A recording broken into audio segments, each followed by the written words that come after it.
말씀은 히브리서 말씀입니다. 히브리서 4장 14에서 16절. 파워포인트에 같이 있어서 히브리서 4장 14에서 16절, 신약성경으로는 357페이지입니다. 14에서 16절을 저희가 같이 함께 같이 공동하도록 하겠습니다. 시작. 그러므로 우리에게 큰 대제사장이 되시니 승천하신 이곧 하나님의 아들 예수시라. 우리가 믿는 너희를 교회에서 지었다. 우리에게 있는 제사장은 우리의 연합을 인정하시고 못하실 이가 아니요 모든 일에 우리가 똑같이 시험을 받으시는데 죄는 없으리라. 그러므로 우리는 긍휼과 시험을 받고 때를 따라 돕는 은혜를 얻기 위하여 은혜의 보좌 앞에 담대히 나아갈 것입니다. 아멘. 네, 제가 한 구절만 더 봉독해 드리겠습니다. 그 뒤에 거 보시면 이건 제가 봉독하겠습니다. 9장 24절. 그리스도께서는 참 것의 그림자인 손으로 만든 성소에 들어가지 아니하시고 바로 그 하늘에 들어가사 이제 우리를 위하여 하나님 앞에 나타나시고. 아멘. 저희 이제 담임 목사님은 사랑 시리즈로 이렇게 하고 계시고, 저는 이제 이 부활절에서부터 이제 다음 주가 이제 성경 강림절입니다. 그래서 절기에 관련해서 말씀을 나누고 있고요. 정확히 지난주 목요일, 그게 정확히 이제 부활 후 40일째에 예수님께서 이제 승천하신 날이십니다. 그래서 사실 저도 이제 개신교에 좀 오래 몸담았지만, 의외로 이제 저희 개신교는 승천 설교가 드문 편입니다. 그래서 사실은 이 승천에 대해서 우리가 좀 더 깊이 알 필요가 있고, 특히 이제 오늘 말씀 아까 이제 4장에 보시면은 우리가 믿는 도리를 굳게 잡을지어다.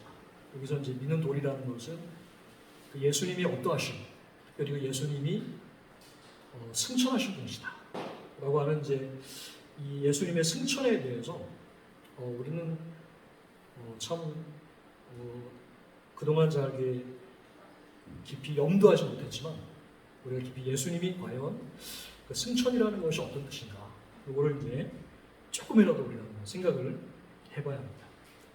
아까 제가 이제 봉독해드렸던 9장 24절에 보시면, 그리스도께서는 바로 그 하늘에 들어가서 이제 우리를 위하여 하나님 앞에 나타나시고 이렇게 말씀하셨고, 아까 이제 4장 14절에 보면은 승천하신 분, 이렇게 이제 승천.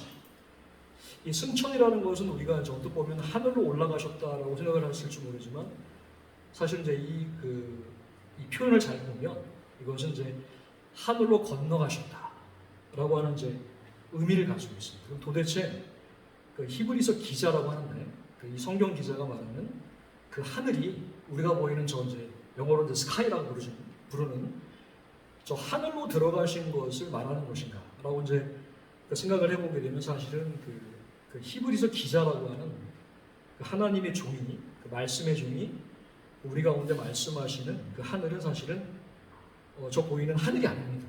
그러니까 이 하늘은 우리가 좀 이제 어렵게 생각할 수 있지만, 옛날에 모세 성막에서 가장 깊은, 그러니까 지성소를 뜻하는 아주 어려운 단어입니다. 다시 말해서 우리 예수님은 대제사장이시다. 그것도 이제 그냥 대제사장이 아니라, 여기 큰으로 되어 있지만 이 큰이라는 것은 위대하신, 그리고 이제 탁월하신, 그리고 유일하신 그 대제사장이 되셔서 홀로 유일하게 하늘을 건너가셨다. 근데 여기서 이 하늘이라는 것은 지성소를 말합니다. 그래서 예수님이 승천하신 것이 도대체 저희 교회, 기독교에 도대체 무슨 의미를 가지고, 왜 이 예수님이 승천하신 분이라는 것을, 이 믿는 도리를 굳게 우리가 이제 붙잡아야 하는가 하는 것을 우리는 이제 특별히 오늘 히브리서 말씀을 통해서 한번 깊이 한번 고민을 해봐야 합니다. 사실 이제 이 그 예수님의 승천, 다시 말해서 지성소로 들어간다라는 것을 이해하기 위해서는 사실은 이제 성경을 많이 좀 알아야 돼요. 근데 물론 이제 그 예전에도 제가 이제 처음에 와가지고 이제 우리 성도님들의 이제 아주 수준이 높은 걸로 제가 이제 생각을 하고서 이제 막 성막 그림을 그려보면서 이렇게 하면서 그때 이제 한번 실검을 한 적이 있습니다. 그래서 이제 그래서 근데 왜냐면 이게 어렵지만 사실 상당히 중요한 얘기입니다. 그래서 이 지성소라는 게 무엇이고 특별히 이제 우리가 하늘 보자 우편. 그러니까 예수님은 지금 그 하늘에 올라가셨는데 그 예수님은 지금 뭐 하고 계실지 이런 고민들을 저는 많이 해봤어요. 그러니까 예수님은 예를 들어서 이런 거죠. 예수님이 이제 하늘 올라가셨어요. 그런데 그 이제 만왕의 왕 만주의 주로 예수님이 계시는데 하늘 보좌에 계시면 보좌에 계신다고 하면 될 텐데 왜 하늘 보좌 우편이냐? 이런 고민을 좀 많이. 물론 보좌 우편이라는 것은 이제 그 최고의 그 통치자가 앉는 자리를 말합니다. 사실. 근데 저는 이제 되게 순진하게 보좌 우편이면은 뭐 보좌 좌편이 있지 않을까? 그럼 보좌 중간편이 있으면 하나님의 보좌는 세 개인가? 뭐 이런 고민들을 한번 해봐요. 근데 이거를 이제 우리가 이제 구약 성경을 통해서 공부해서 이렇게 봤을 때 이 보좌 우편이라는 것은 물론 이제 최고의 그 통치권을 우리 예수님이 가지고 하나님 아버지로부터 받으셨습니다. 이게 이제 하늘과 땅의 모든 권세를 내게 주셨으니라고 이제 예수님이 이제 승천 직전에 사도들에게 이제 말씀하시는 걸 보면은 분명히 하나님 아버지께서 우리 예수님을 최고의 그분의 대리자로 세우셨음을 이제 알게 되는데 그럼에도 불구하고 이 보좌 우편이라는 것이 도대체 무엇이고 예수님은 지금도 지금 이제 하늘 보좌에서 그 보좌 우편에서 도대체 무엇을 하고 계실까 하는 그런 고민들을 우리가 해봐야 합니다. 왜냐하면 이제 저는 가끔 생각을 합니다. 오늘 이제 예수님이 혹시 하늘 보좌 우편에서 혹시 뭐 천국길을 산책을 하시는 건 아닌가? 뭐 오늘은 이제 아브라함하고 산책하고 내일은 이삭하고 산책하고 과연 예수님은 그렇게 산책을 즐기시나? 물론 이제 그게 이제 물론 예수님은 산책을 하신다고 생각합니다. 그러나 지금 예수님은 하늘 보좌에서 도대체 뭘 하고 계실까? 우리가 이거 고민을 좀 해봐야 됩니다. 근데 이것이 바로 이제 오늘 말씀하시는 예수님은 승천하신 분이다.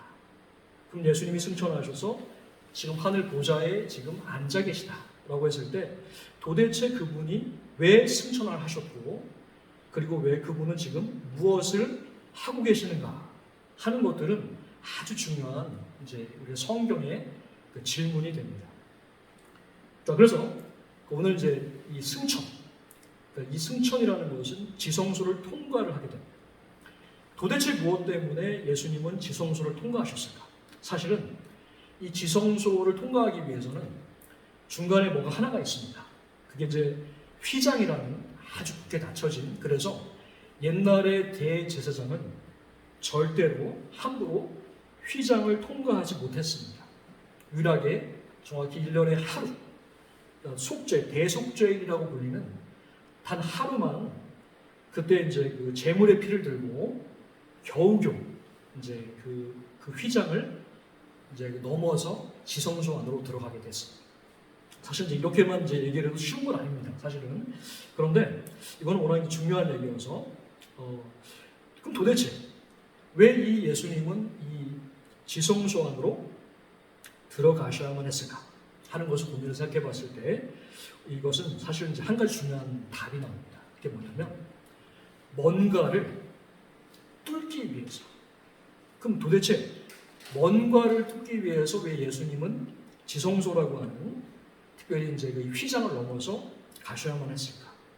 라고 하는 것을 생각해 봤을 때 그게 왜 중요하냐면 원래부터는 이 지성소에서부터 나오는 뭔가가 있는데 그것이 인간의 죄로 인해서 막혀졌기 때문에 그 중요한 무언가를 예수님이 직접 뚫기 위해서 그 지성소와 휘장을 넘어서 그 하늘로 들어가셨다라고 이제 우리가 생각을 해봐야 해요. 우리가 이제 예를 들어서 이제 이걸 이제 좀 더 쉽게 고민을 한번 해보기 위해서 생각해 볼 게 뭐냐면 우리가 예를 들어서 이제 스마트폰을 이제 구입을 해가지고 예를 들어서 요즘에 이제 스마트폰 하면은 비싼 거는 한 200만 원도 됩니다. 뭐 심지어 이제 부자들은 뭐 다이아몬드나 뭐 금으로 치장을 해가지고 한 1,000만 원, 2,000만 원 이렇게 하는 스마트폰을 이제 구입을 해가지고 그게 아무리 비싸다 하더라도 이 스마트폰을 구입해서 그 버튼을 누르자마자 스마트폰이 작동이 되나요? 작동이 안 됩니다. 왜 안 되냐면 이 스마트폰을 구입을 해도 이게 이제 이 개통 승인이라고 해가지고 개통을 하지 못하면 이제 절대 사용을 하지 못합니다. 그럼 이걸 이제 스마트폰을 내가 사용하고 싶어요. 사실은 이제 이 스마트폰을 지금 사용하지 못하시는 분이 한 분도 없어요. 사실은 이제 예를 들어서 한 15년 전만 해도 저도 그랬습니다. 제가 처음에 이제 스마트폰이 이제 나왔을 때 젊은 저도 사용하기 힘들더라고요. 그런데 지금 이제 대부분의 어르신들은 이제 다 사용을 하십니다. 예를 들어서 이제 아까도 제가 우리 이제 김동성 교수님 같이 간단하게 얘기를 할 때도 우리 김동성 교수님이 잘 누르세요. 잘 누르시면서 스마트폰을 잘 활용하십니다. 우리 이 스마트폰을 통해서 어디든지 간에 전화 통화를 하고 심지어는 우리가 원하는 유튜브 채널을 볼 수 있게 만드는 것. 그것은 스마트폰으로 되는 것이 아니라 뭔가가 있습니다. 그게 뭐냐면 개통을 해야 돼요. 도대체 무엇을 개통하시기 위해서 주님은 직접 이 지성소 휘장을 넘어서 뭔가를 하러 들어가셨을까? 그것은 바로 뭐냐면 이 하나님의 보좌라고 하는 것은 그냥 가만히 우리를 통치하시는 것이 아니라 그 하나님의 보좌에서부터 이게 뭔가가 흘러나오기 시작합니다. 근데 그 뭔가는 뭐냐면 이 지성소라고 하는 이곳에는 하나의 아주 중요한 성물 하나가 있습니다. 그게 바로 뭐냐면 언약궤. 근데 그 언약궤 안에는 뭐가 있냐면 모세의 10계명이 새겨져 있는 2개의 돌판이 있습니다. 이게 뭐냐면 하나님의 말씀을 뜻합니다. 그럼 단지 그냥 두 돌판이 그냥 거기에 있는 것이 중요한 것이 아니라 이것은 뭐냐면 아주 중요한 뭔가가 이 거기에서부터 이 하늘 보좌로부터 이 흘러나온다는 것을 얘기합니다. 예를 들어서 이제 저는 종종 이제 가끔 이제 그 다큐멘터리를 잘 보는데 특별히 그 다큐멘터리 중에서 예전에 그 체르노빌이라고 하는 체르노빌 사건 혹시 다 아시죠? 네.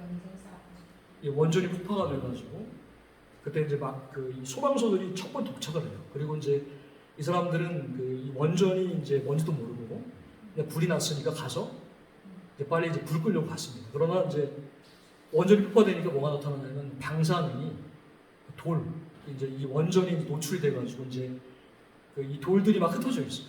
그리고 이제 그 돌들을 막 만집니다. 치우려고. 근데 그 돌이 알고 보니까 엄청나게 무시무시한 방사능 덩어리입니다.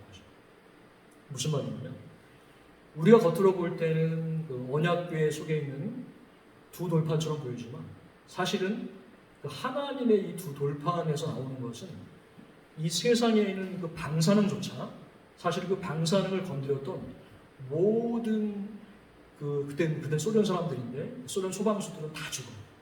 그러니까 이 방사능조차 사람이 감당할 수가 없는데 하물며 이 하나님의 언약궤 속에 있는 이 2 돌판으로부터 나오는 그 말씀의 뭔가 그러니까 이것이 존재하고 있는데 사실 이 존재는 사실 이 방사능이란 예를 들어서 만약 방사능이 왔을 때 사실 방사능이라는 것은 겉으로 볼 때는 참 쓸모없는 것처럼 보여가지고 사람들이 뭐 예를 들어서 이제 최근에도 저희 한국에서 어떤 분이 이제 이거 쓸모없고 위험하다 해가지고 이제 이거를 닫아버리려고 했었잖아요. 근데 사실은 이 방사능이라는 건 원전이라는 것은 사실 매우 잘만 활용하게 되면 우리 가운데 되게 중요한 생명의 에너지를 주는 것입니다. 똑같습니다. 하나님의 말씀으로부터 나오는 그 뭔가는 사실은 우리에게 처음부터 아주 중요한 생명의 에너지를 주기 위해서 하나님께서 처음부터 언약궤 속에 두신 건데 놀랍도록 이것이 막히게 됩니다. 근데 이 막힌 거를 주님이 뚫기 위해서 바로 직접 그 지성소의 휘장을 뚫고 들어가게 되는 거죠. 이게 바로 주님께서 우리 가운데 이루신 위대한 이 지성소를 통과한 바로 그 개통을 이루신 아주 중요한 일입니다. 예를 들어서 우리가 한번 생각해 볼 때 뭐냐면, 우리는 사실 이제 우리가 원동면에 살고 있어요. 이 원동면 옆을 뭐가 지나가는 거죠? 낙동강이 지나가고 있습니다. 근데 이 낙동강이라는 것을 딱 보면은 거대한 물이 흐르는 것처럼 보이지만, 종종 우리 이제 저희 목사님이 가끔 이제 말씀하시는 게, 이것은 어느 한 곳에서부터 그 물이 계속 흘러나와요. 근데 그 물이 바로 뭐냐면, 이 태백산의 태백에 있는 매봉산에 있는 이 황지 연못이라는 곳에서 물이 끊임없이 흘러나와요. 그 자그마한 물이 흘러나와서 거대한 강을 이루게 됩니다. 만약에 정말로 근데 하나님의 말씀, 이 말씀에서부터 나오는 이 거대한 생명의 에너지가 만약에 막혔다. 그러면은 이 거대한 이 낙동강 같은 이 생명의 물줄기가 나올 수가 있을까요? 절대로 그럴 수가 없어요. 똑같습니다.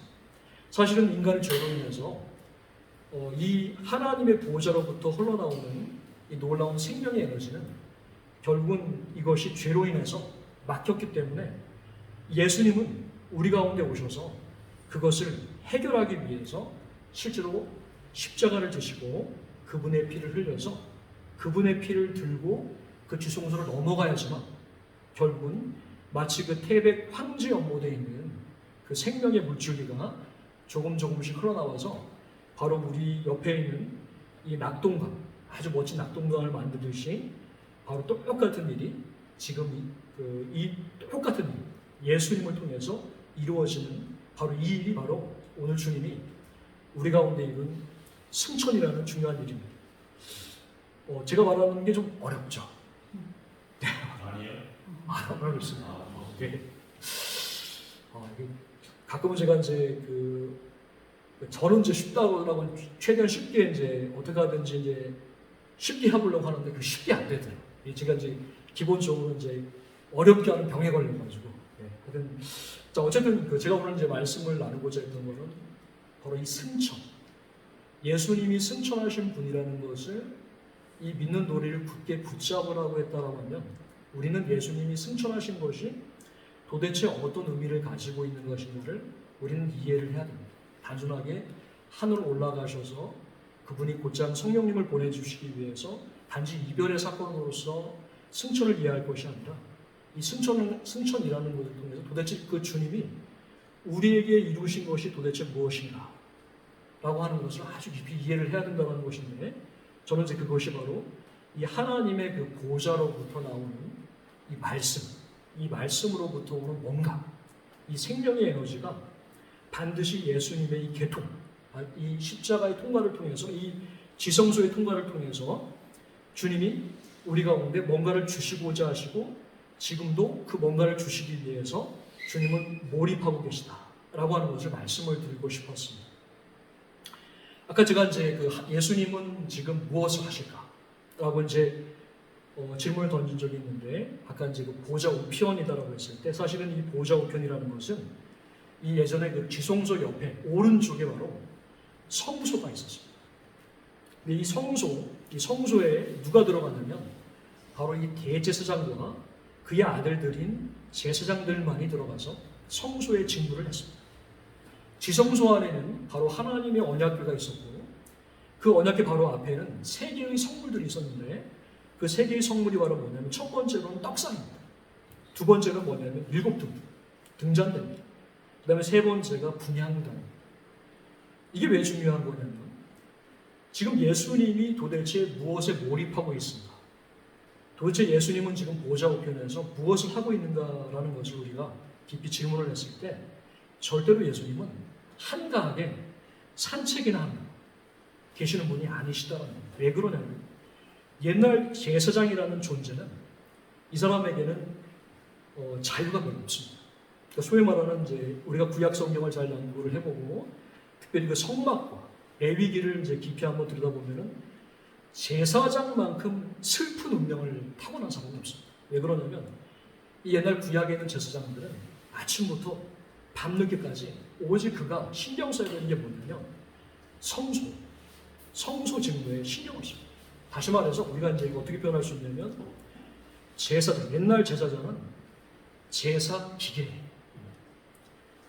우리는 정말로 이제 물론 이제 이거는 이제 어찌 보면 이제 저에게 속하게 되는 이제 질문일 수도 있는데, 그러나 저는 사실 이제 이 목회자, 특별히 이제 교육자뿐만 아니라 예수님을 따르는 이제 제대로 있는 모든 신자들의 가장 중요한 사명 중에 하나가 뭐냐면 예배의 사명입니다.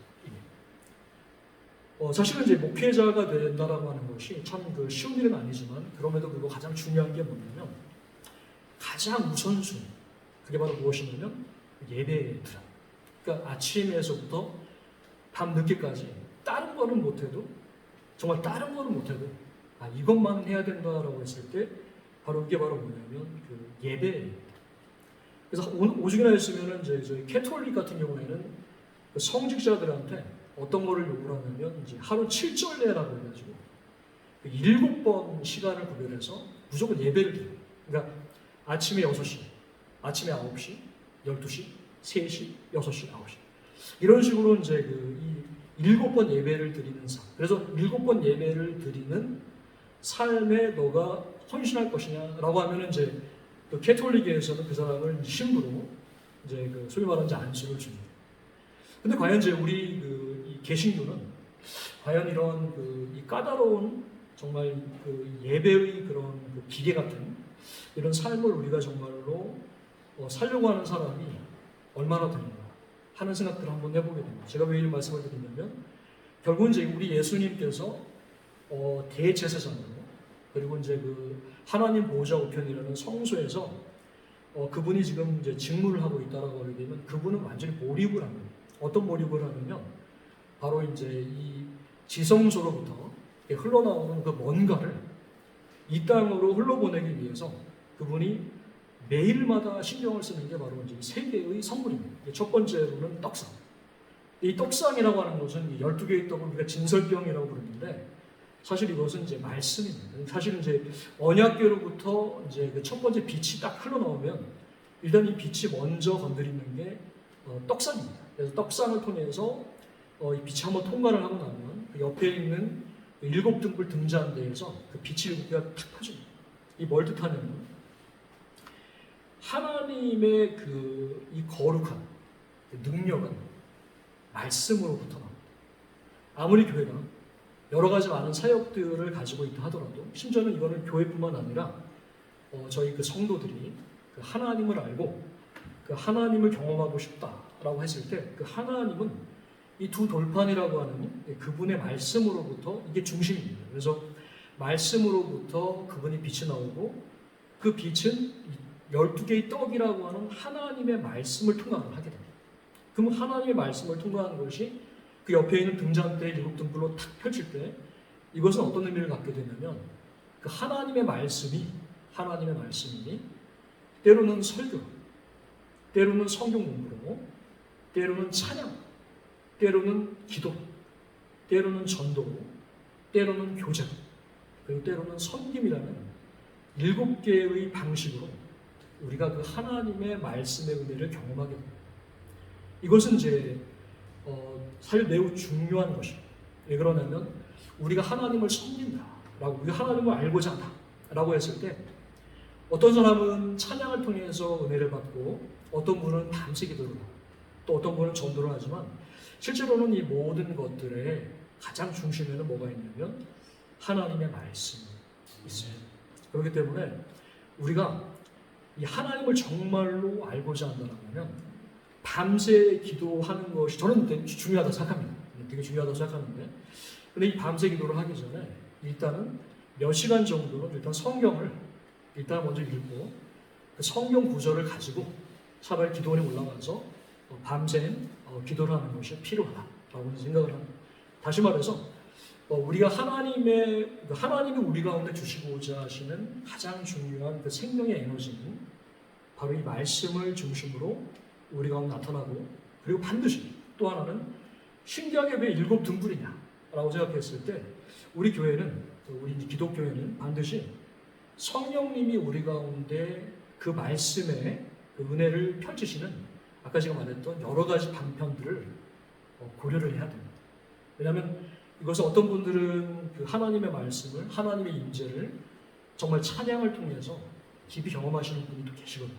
또 어떤 분은 솔직히 성경보다 이 기도를 통해서 때로는 전도를 할 때 경험하는 분들도 더러 계십니다.